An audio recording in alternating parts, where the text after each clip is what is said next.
비잔틴 제국의 바랑기안 근위대는 바실리오스 2세 시절인 988년에서 989년 아나톨리아 지방의 귀족들이 제국에 대규모 반란을 일으켰을 때 키예프 공국의 블라디미르가 황제를 돕기 위해서 6,000명의 루스인 용병을 파견한 것이 시작이었습니다.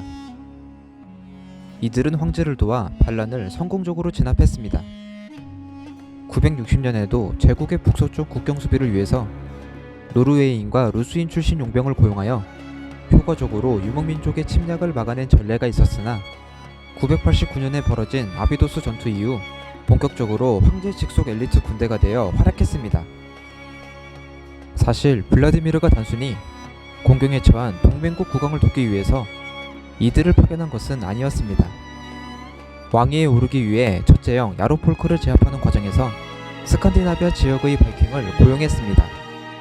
이후 왕위를 차지하긴 했지만 이들에게 거액의 임금을 지급해야 하는 문제에 직면했습니다. 때마침 비잔틴 제국에서 반란이 일어났고 제국의 요청에 부담덩어리였던 바이킹들을 파견하게 되었습니다. 여기에 더해서 어머니의 출신이 천하여 신분에 대한 콤플렉스가 강했던 블라디미르는 황제에게 황녀와의 혼인을 요구했습니다. 혼인 과정이 순탄치는 않았지만 결과적으로 블라디미르는 바이킹에 대한 부담과 신분적인 콤플렉스 모두를 극복했습니다. 바랑기안이란 10세기 중반에 사용되었던 단어로 벨라루스와 우크라이나 일대에 정착한 스칸디나비아 출신 바이킹들을 의미합니다. 고대 스칸디나비아어 마을은 바이킹 전사와 무역인 간의 친교 혹은 맹세를 의미했습니다. 때문에 바랑기안이란 단어 역시 고용자에 대한 바이킹 용병들의 맹세를 내포하는 것으로 보입니다. 초기에는 덴마크, 노르웨이, 스웨덴 출신들이 주를 이뤘으나 헤이스팅스 전투 이후 추방된 앵글로색슨인 허스칼이나 이탈리아에서 온 노르만인들이 근위대에 들어왔습니다. 후기에는 이러한 민족들과 비잔틴 제국인 사이의 혼혈들이 복무하기도 했습니다. 여담으로 비잔티움을 지나치는 스칸디나비아 출신 십자군들도 제국의 화려함과 넘치는 부에 매료되어 일부가 입대했다고 합니다. 이들이 용병이었던 만큼 편제도 다양했습니다. 작게는 540명에서 많게는 6,000명까지 고용되어 편제되었습니다. 이후 십자군에 의해서 제국이 무너지고 망명 정권인 니케아 제국 시절에는 250명씩 12부대가 운용되어 총 3,000명 정도의 규모였다고 합니다. 이들의 지휘관은 아콜루토스라고 불렸으며 초기에는 제국의 중앙상비군 타그마 출신이 임명되었습니다. 간혹 루스인과 노르만인 같은 외국인들이 임명되기도 합니다. 외국인 출신 아콜루토스는 그들의 말을 통역해줄 통역사와 동행했습니다.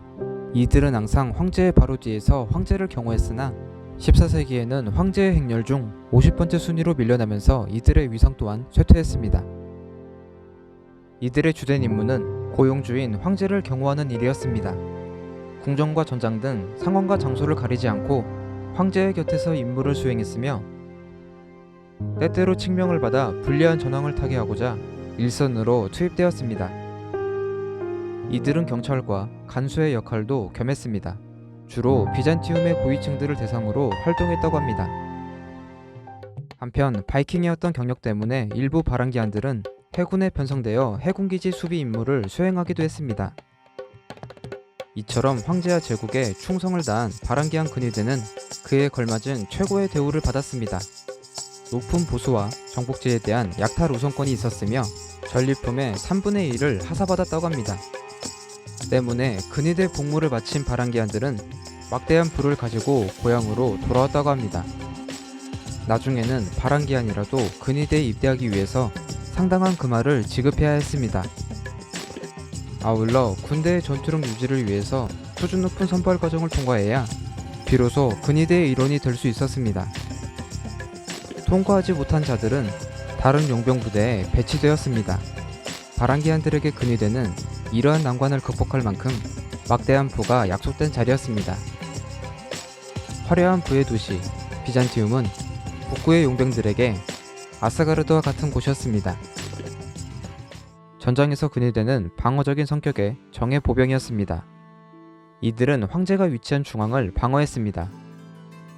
또한 황실수화물이 실린 마차 방어도 겸했으며 때때로 결정타를 날려야 하거나 공격 혹은 밀리고 있는 아군 부대를 지원해주는 예비대의 역할도 수행했습니다. 바랑기안들은 명예의식이 강했습니다. 이들은 구성원들을 심판할 권리를 가지고 있었습니다. 어느 날 한 근위대원이 트라키아 여성을 겁탈하려다 여성이 근위대원의 창으로 그를 죽이는 일이 벌어졌습니다. 죽은 대원의 행동이 명예롭지 못한 일이라고 여긴 근위대는 여성에게 죽은 동료의 재산을 바쳐서 그녀의 명예를 존중해 주었습니다. 이러한 모습은 이들이 명예를 중시하는 바이킹으로서의 풍습이 남아있다는 것을 알 수 있는 대목입니다. 바랑기아는 다른 군대보다 비교적으로 비잔틴 귀족 사회와 인연이 없던 터라 황제에 대한 충성심이 높았습니다. 정확히는 황제가 그들에게 제공해주는 보수와 복지에 기반한 충성 맹세였지만 제국의 정치적 혼란기에도 바랑기안 근위대는 묵묵히 황실을 수호했습니다. 바랑기안 근위대의 장비는 제국이 제공해주는 것과 자신들이 고향에서부터 사용했던 것을 혼합해서 사용했습니다. 이들을 상징하는 대표적인 무기인 덴마크 도끼를 주로 사용했으며 바이킹 양식의 건거창 또한 같이 운용했습니다. 일부 바랑기안들은 자신의 방패에 오딘에게 세상의 정보를 제공해주는 까마귀 후킨과 문인을 그려 넣었습니다. 이것으로 볼 때 그리스 정교로 개종한 일부 북유럽 국가들은 표면적으로는 정교회를 따르지만 여전히 이들의 내면에는 북유럽 신화에 대한 풍습이 남아있는 것을 볼 수 있습니다. 방어구로는 비늘갑, 링메일, 라멜라 갑옷을 착용했습니다. 방패는 출신지에 따라 달리 착용하거나 제국에서 제공된 양식의 방패를 사용하기도 했습니다. 페르시아에서 전래되어 제국에서 사용되었던 하네스를 링메일 계열 갑옷 위에 착용했는데 근위대가 워낙 유명했던 터라 바랑기안 불화라고 불리기도 했습니다. 하네스는 갑옷의 무게를 고루 분산시켰으며 전투 중 갑옷이 이리저리 흘러내리는 것을 방지했습니다. 이들의 주요 전투로는 989년 바라다스 포카스가 일으킨 동방의 대규모 반란을 블라디미르가 파견한 6,000명의 바랑기안을 중심으로 반란을 종결시킨 아비도스 전투, 1071년 셀주크 제국의 알프 아르슬란의 전략에 휘말려 황제 누마누스 4세와 함께 포위된 상황 속에도 끝까지 황제를 지키며 괴멸한 만제케르트 전투, 1122년 트라키아 지방으로 불시에 침공한 페체네그족을 격파한 베로이아 전투, 1204년 4차 십자군의 비잔티움 침공에 함락되는 마지막 순간까지 사력을 다해 무용을 발휘했던 비잔티움 공방전이 있습니다. 국유영화를 위해서 비잔티움으로 온 북부의 전사 바랑기안, 천년제국에서 펼친 이들의 무용과 황제를 향한 맹세는 넘치는 부와 찬란한 영광을 가져다 주었습니다. 영상이 유익하셨다면 구독과 좋아요, 힘이 되는 광고 시청과 알람 설정 부탁드립니다. 그럼 다음 이야기로 찾아뵙겠습니다. 안녕히 계세요.